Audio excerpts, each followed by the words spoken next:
আজ সকালে ঘুম চোখে উঠেই দেখলাম যে বাড়িতে অলরেডি প্যান্ডেল করতে চলে এসেছে। আমার চোখ মুখের অবস্থা দেখেই বুঝতে পারছো আমি জাস্ট ঘুম থেকে উঠলাম। সত্যি কথা বলতে কি শীতকালে জানো তো লেপের মধ্যে থেকে বেরোতে ইচ্ছাই করে না। আর যখন আমি বেরোই তখন দেখি দুনিয়া এদিক থেকে ওদিক হয়ে গেছে। যাই হোক, স্নানটা করে নিয়ে এখন রুমে এসেছি। এখন আমি স্কিন কেয়ার করবো, বাট কালকে শ্যাম্পু করেছিলাম তো চুলটাকে সেরকমভাবে ছাড়ানো হয়নি, তাই জ্বরটাকে ছাড়িয়ে নিলাম। আর আমি এখন একটু বডি লোশনও ইউজ করব।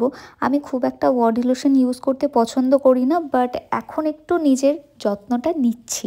তো আমি তারপর আমার ফেভারিট ময়শ্চারাইজারটা ইউজ করলাম, যেটা সেটাফিলের। তোমরা অল টাইম আমাকে জিজ্ঞাসা করো, তো আমি আমার সব প্রোডাক্ট কিন্তু সেটাফিলেরই ইউজ করি। আর এটা আজকে থেকে দেন আমার কিছু পার্সেলও এসেছিলো যেগুলো পেন্ডিং ছিল আনবক্সিং করা, তো সেগুলোরই আমি ভিডিও ক্রিয়েট করে নিলাম।